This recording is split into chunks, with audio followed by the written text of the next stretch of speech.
As for glue, oh my God. Kids don't know how to glue. Kids don't know how to cut, but that's a different story. They do this with the scissors. They do this. I had one yesterday that was trying to cut his hair. They beat each other with it. Had a kid cut a girl's hair one time. And just for funsies, we took the hair and put it in a Ziploc bag and stapled it to the write-up slip as proof that the hair was cut. Hey guys, it's Maggie, and I get to talk to you about something that I've been talking about for a while. Supplies that you need if you are planning on doing interactive notebooks in your classroom. Now, I will preface this by saying, everybody has different ways of doing stuff. You may think this sounds awful. You may have a better way of doing it. Cool. Tell me down in the comments how you do it. But for me, this works out great, and that's why I'm recommending it to you. So the very first thing is something you need when you start doing notebooks for the first time, and that is you need extra notebooks. So let me tell you what I mean. I didn't bring them all over here because it's a stash, but in my closet over there, I have a huge container that is absolutely chock full of unused bound notebooks. And here's the reason. The first day that you want to set up the notebook or have the kids use their notebook for the first time or whatever, they're not going to have it. Some kids are just not going to have it. So here's what I do. I tell them firsthand, if your family can't afford to get you one, or is not willing to get you one, or whatever, I got one for you. You just need to let me know. And that's like a no stipulation kind of thing. If they come over and say, I need one because my mom won't buy me one, or we don't have the money to get one, or whatever, here's a notebook, no problem. If the kid says, I have one but I left it at home, or we forgot to get one but I'm gonna get one, and all these kind of things, then what I say is, here, take a notebook, or I let them pick one out, and I say, when you get that other one, bring it back and we'll trade. And what that does is I constantly have a stash of notebooks, and I don't have to say, okay, well, you'll just have to catch up when you get yours. They can still do everything that we're doing. I just write their name down as a reminder that they owe me one. And that's it. To me, it's a simple fix. Another thing I use them for is sometimes kids will come in and they'll have a notebook like this, but it's already been used, or it looks like it's already had a rough life, or a bunch of pages have been ripped out because they used it like 5 times in math class and then just tore it out because it's a new one. Or they have a spiral bound one or something like that. A lot of times I'll say, here, let me trade you, or here, have this one. And I just do that because I want them to start out fresh and new and have a nice one. So my trick is I get these at the beginning of the school year, and I either get them at Walmart or Target or anywhere that I can find a good price, because at the beginning of the school year you can usually get these for 50 cents a piece, which means I will get a stash of different colors and designs and stuff for 50 cents, and it's not that big of a deal. During the school year, it's super hard to get these for anything less than $1, which $1 doesn't sound like a lot to pay, but sometimes they're not even $1. They're even more expensive than that. So you get a stash while they're cheap, and then just it gets refilled because kids are bringing in notebooks to trade you. I do have kids that sometimes tell me they're going to bring one in and they never bring one in. That's 50 cents that I lost. And another thing I do is if I have a student that comes in the middle of the year, and they don't have a notebook or anything like that, I just give them one and just say, let's get you started. Let's get you caught up. So it just solves a lot of problems in the beginning. I super highly recommend that you just have a stash of them when they're cheap in your room to save you some trouble. 50 cents is a good price. If you can get anything lower than that, grab it. Okay, so that's the first thing, is notebook stash. Okay, and the stash can be whatever size you want it to be. Like mine's probably 20, but you might only need 10 or something like that. So the next thing that I'm going to recommend is containers. So let me tell you why it would be good for you to have containers like this. If you have a really low class that has trouble with organizing and losing things, and their notebooks getting messed up because they dropped it in the rain or whatever, I like to have a designated place in my class for kids to keep their notebooks in case they know their life is like that. And the way I kind of set it up is I say, okay, if you know that you've lost things like this in the past, if you know you have a little sister at home that likes to eat notebooks, or crazy dogs that like to eat notebooks, and all these kind of things, and they laugh about it, but I've had that happen before. I have a place in my room for you to keep your notebooks, and you can organize it however I want to, but since my desks are in groups, I just have the front of them labeled like groups 1 and 2, and so if they want to keep their notebooks in it, they can, and so they just slide them in there like this. The duct tape that I talked about in the other video is on the top for each class, so they can say, okay, well, I know mine's a SpongeBob one, and they can go ahead and just look through the SpongeBob ones.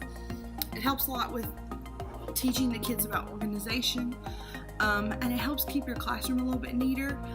When I haven't had a place for kids to keep their notebooks in the past, what happens is a lot of them would leave them under the desks, and then if we move the desks, or if a messy person sits there, they get kicked around the floor, they get messed up. So this way we can guarantee that they stay safe and that we know where they are.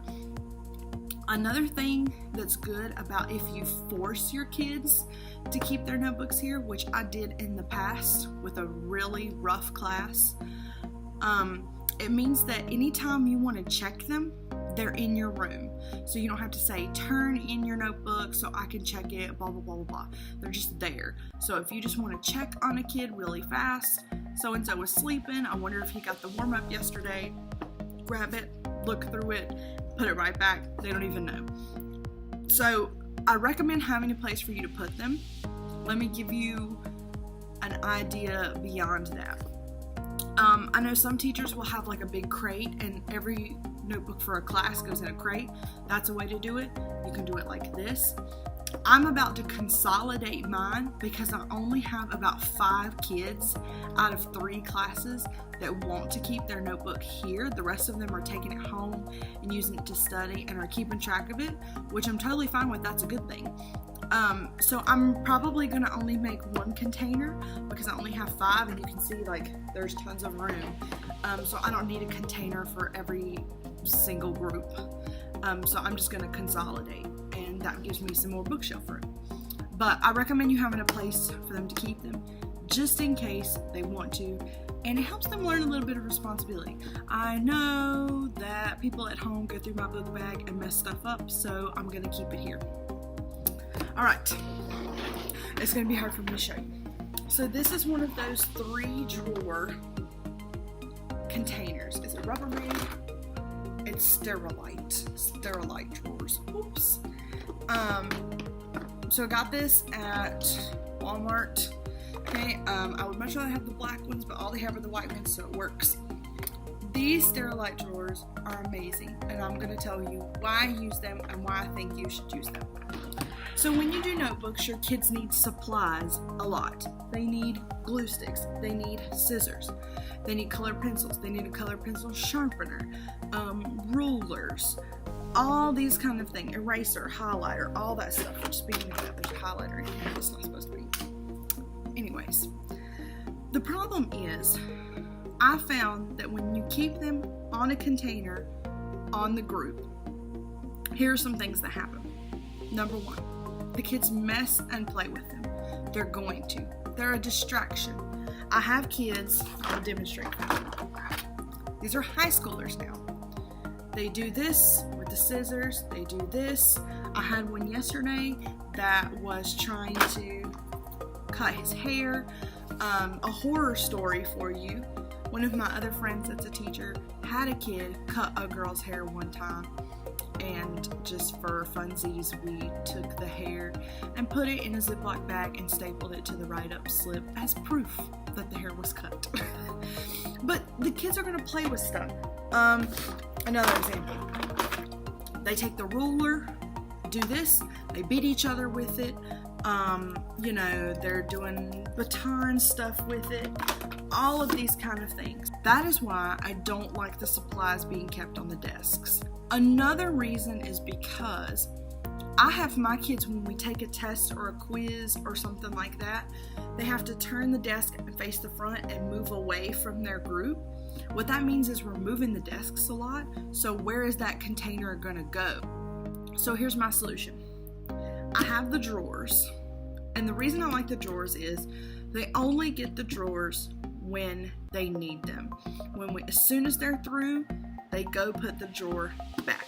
So let me tell you why I like these containers, and let me pull this down so you can see. So here's the container, right, and it sits on the bookshelf over here. So when they need the drawer, I like these because they can pull the whole drawer out. So take the whole drawer over to their desk, they use what they needed, and then I will say, okay, as soon as you're done, go put your drawer back. Done. They don't have the supplies out any longer than they need it. Now, while it is out, kids are going to play with it. But then you put it up, it's out of their face, and they can focus, they can pay attention. I think this is the best thing. The other thing that you can see, I'll take this one back out so you can see, is I took chalkboard labels and just labeled them so they know that each group has a specific number. So group 1 comes and gets this tray. And I like that because if something happens to a drawer, like let's say for instance, every pair of scissors in the drawer number 1 were broken or stolen or lost or something, I know exactly which group to go to. And even in my other classes, there's only one group number 1. So if I caught it at the right time, I know exactly who did it. I like doing the drawers. Let me show you what I have in each drawer. So first of all, my groups are in 4s. There's 4 desks at each group. So most of the things in the drawer are catered to the number 4. So for instance, there are 4 pairs of scissors. They also are pretty much the same color within the basket. And yes, my name is written on them in Sharpie because I want them to come back to me. There are also 4 glue sticks in the drawer. I only have 2 rulers in there because usually there's not a ton of kids that want rulers. I have more rulers, but I have them put away because mostly they just take them out and play with them. But 2 rulers, 2 packs of color pencils. Yes, they're different kinds. It's what I have. 1 pencil sharpener that's for the color pencils because I don't let them put the color pencils in my regular pencil sharpeners because they mess it up. And then 1 like small eraser for if someone is missing the eraser on their pencil, they can grab this and then put it back when they're done. That's all that stays in the drawers because that's all that I use on a regular basis. I have crayons and highlighters out over here. I used to keep highlighters in here. I used to keep sticky notes in here. What happened was the sticky notes got stolen and got written on, and we didn't use them enough for me to justify them being in the container, so I took them out. The highlighters ended up getting stolen just because the highlighters are pretty, I guess, and they like taking them. So I have them in a different place now because we don't use them every day. These are things that we could possibly use every single day. You might have different stuff, and that's fine. Like if you used a hole puncher, you could put a hole puncher in here every day. Anything that you feel like they could need, you could put in here. At one point, I also had pencils in here, 1 pencil for each person, so 4 pencils. If they needed to borrow a pencil, they got one from in here. When they were gone, that was it for your group. They all disappeared. So I just have cups of pencils all over my room because I'm at the point now where I'm like, you need a pencil, grab a pencil. I'm not worried about it returning to me, whatever. So that's what I recommend keeping in the container. Whatever you need on a daily basis. I am a glue stick person. Elmer's works really good. I have 2 different kinds. I have this gel kind, and then I have this disappearing purple kind. They both work fine. I don't know that I necessarily have a preference. These are just the ones that make it to me, so they're the ones that I use. I also have these Scholastic ones, which are the ones that my school orders if I want supplies. I think they work okay. I don't think they work as good as the Elmer's ones. You will run through glue sticks if you do a lot of foldables and stuff like crazy. So what I have them do with the glue stick is you can train them to do this, is if they have a glue stick that is dead, we say it's dead, I will say, show it to me. So they have to take the cap off and they have to show me, like this one, that there's nothing left, that they can't really use it, and I'll say, okay, throw it away and I will get you another one. And then I'll go to the drawer and bring them another one to replace the one that's in their container. But they have to come show me in order for me to give them another one. And I know you're thinking, oh my God, I can't believe that you have to have high school kids do that. Sometimes they want to throw some away that still have some stuff in it, and I have to say, well, let's use it all the way up. So that's my process kind of with glue sticks. I've seen people use the glue sponges and all that kind of stuff. I'm sure it works fine, but for high school, I want quick and easy glue sticks. I will show you my trick. If I'm doing stuff with the class and I need to glue stuff down really fast, I have one of these, what is it called? It's like a tape gun, I don't know, but it has tape. This one's out, but this is Scotch, and it just has double-sided tape, and you go whoop, whoop, and then just stick it down. So if I'm doing a notebook thing with them, then that gets me through it faster so that I can help more people if I need to. So this is a good trick for the teacher. These are crazy expensive and I would not get them for the kids to use, but they work good like for me in my stash. Okay, other things about the tray. Scissors, I got these scissors from Dollar Tree, which means they were $1 a piece, but these are adult size scissors, and you can tell. That is because I teach high school, and I found when I had little scissors that they were even worse at cutting. So I just went ahead and I splurged and I bought 30 pairs of adult scissors. I will say I have had these now for 4 years and they are still good. And these are Dollar Tree ones. So it was a big splurge in the beginning, but they have lasted and they are worth it. They're not the best. They work. They're good. Every semester I do go through with a wipe and clean them though, because they get gross, and they also get covered in glue, and so I think that's also something that's helped them last a long time. I wonder if I have a pair in here I can show you. There's a nail. Why is there a nail in this container? Look at it. What is this doing in here? I'm trying to find one of the scissors that's broke, because I have some in here. Here's one. See, it's broken, but what's funny is it still cuts. So it doesn't really matter. I guess if it breaks anymore, I'll throw it away and replace it, but for right now, it still cuts, so I'll leave it there. Okay, so those are the containers. I super highly recommend it. I have, let's see, I have 7 groups in my room right now. I have 3 sets of these, so I actually have 9. And what I do is in the very last container, because I used to have 8 groups, but in the very last container that's group 9, that's like not a group that I have, I just have extra colored pencils and extra scissors and things like that just in case. So they're out and ready to use them if we need it. Okay, other things that I feel like you have to have for notebooks. I've talked about this before. I'm going to talk about it again really fast. If you want your notebook things to go fast, then you pre-cut stuff for them or you cut it all the way. One of these paper slicer cutter things, this is Westcott. I got it from Walmart, super cheap. Will save your life for cutting. You can cut multiple pages at a time. I usually can cut 5 pages at a time with it slicing all the way through. I do not have this out for the kids. It is in my desk just for me, but it saves a lot of time with cutting. Sometimes they don't need to cut things at all because I've cut them all the way out for them within a few minutes. It will save you a lot of time in class. My kids had to do a Venn diagram for something we did in class yesterday, and I printed out a Venn diagram and I couldn't cut it with this, so I just gave it to them and let them cut it. And I would say it took 5 to 10 minutes for them to cut the circle out and glue it in their notebook. Normally they would have just glued it and we would have moved on with our lives. I can't recommend a paper cutter more.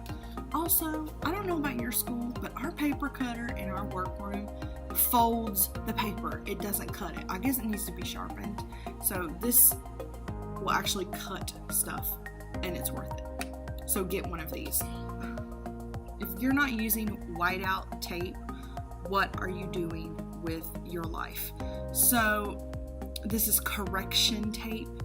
This is Tombow original mono correction tape. This is the one that our school will get for us. Whiteout tape is a lifesaver because I want to do my notebooks in pen, not pencil, because it shows up better and it will last longer. But I do make mistakes. You can go over it really fast and then immediately write on top of it, as opposed to actual whiteout that you have to let dry and then it crumbles and it's a mess. So I would recommend one of these for the teacher, not for the students, but for the teacher, for your notebook to make your life a little bit easier. Another thing that can make your life easier is you need to have supplies for yourself in all the places that you would be doing the notebook. So this might sound like overkill, but let me explain to you why it works. So here's my desk. Sometimes I'm doing notebook stuff over here, and obviously over here I have everything that I need. Sometimes I'm doing notebook stuff, demonstrations and things for the kids at my document camera in the back of the room. What that means is at the back of the room, I also have a container that has everything I could need to do notebook stuff back there. It has one of these. It has one of these. It has a stapler. It has tape. It has scissors. It has my colored pens, highlighter, everything that I could need back there, just in case while I'm back there, I'm not having to run back and forth from different places in my room. I just reach down there and I grab it and I do what I need to do. So, hopefully this has helped you realize what are some things that you can use in your classroom to help you with notebooks and interactive notebooks for your students. Remember, everything is totally customizable for what you want. If your kids are never going to use rulers, then don't put rulers in the container. If you don't think your kids will want to keep their notebooks in your room, then don't do that. If you think this is a waste of money, don't do it. But I'm recommending them because I feel like they work really good for me and my kids. So tell me down in the comments, what are some of the things that you do in your classroom with your interactive notebooks? What are some tips and tricks that you have for me? Do you have any suggestions? I would love to hear them. Comment and let other teachers know what are some things that you do in your room. Okay, see you guys soon. Have a great week. Bye.